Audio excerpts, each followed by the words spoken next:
마켓 이슈 꼽아보겠습니다. 하나금융투자 삼성동금융센터 윤여민 팀장입니다. 팀장님 안녕하세요. 네, 안녕하십니까. 네, 조금 전에 32번째 확진자 서울 성동구에서 해외 여행 이력이 없는 78세 남성이 발생했습니다. 지금 마스크주 50이 전고점 돌파 시도를 하고 있으면서 현재 1,500원 선에서 거래가 되고 있는데요. 자, 오늘 첫 번째 이슈 알아보도록 하겠습니다. 어제 이어서 바이오주 알아보도록 하겠습니다. IT, 2차 전지, 5G 이러한 또 섹터 쪽에 수급이 몰리는 가운데 바이오 시밀러 셀트리온의 선전이 눈에 띄고 있는데요. 의견 말씀해 주시죠. 일단 말씀하셨던 것처럼 모든 수급이 좀 집중됩니다. IT나 5G 쪽에 좀 집중되고 몇몇 테마에 좀 집중되는 경향이 있지만 그 가운데서도 바이오 시밀러, 특히 이제 셀트리온 헬스케어라든지 셀트리온의 어떤 저력이 상당히 우습다 이렇게 말씀드릴 수 있겠는데, 일단 독일에서 런칭한 이제 램시마 SC가 이제 첫 처방이 어제 좀 이루어졌습니다.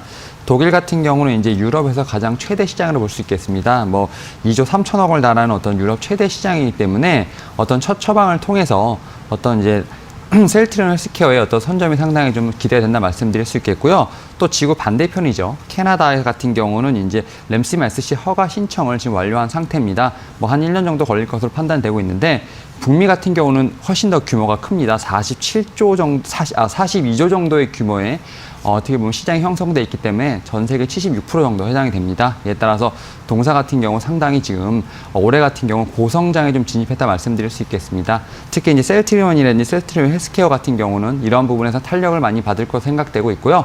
또 이제 삼성 바이오로직스를 포함해서 좀 삼성 그 국내 바이오 시밀러 같은 경우는 상당히 좀 높은 주가를 좀 보여주고 있는 부분이 있기 때문에 이러한 부분이 지금 언제까지 갈지 좀 기대가 됩니다. 아마 올해 같은 경우는 좀 이러한 고성장이 있기 때문에 한번 더 눈여겨보시면 좋을 것 같습니다. 네. 지난 14일에 미국 ITC에서 SK이노베이션의 조기 패소 결정을 내렸습니다. 이 같은 소송의 결과가 미치는 여파 분석해 주시죠. 예, 일단은 거의 이제 판결이 나왔기 때문에 네. 지금 사실 SK이노베이션 측에서는 상당히 좀 불리하다 이렇게 말씀드릴 수 있겠습니다.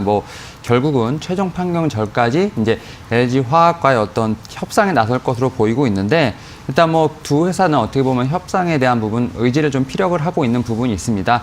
하지만 이러한 사건을 통해서 2차 전지 섹터 같은 경우는 어떻게 보면 악재가 좀 해소됐다 이렇게 말씀드릴 수 있겠는데요. 이에 따라서 지금 현재 상태에서는 조금 쉬어가는 조정 국면이라 말씀드릴 수 있겠습니다. 코로나 바이러스 관련돼서 좀 조정 국면이긴 하겠지만 여전히 2차 전지 섹터 같은 경우는 매수가 좀 유효하다 말씀드릴 수 있겠고요.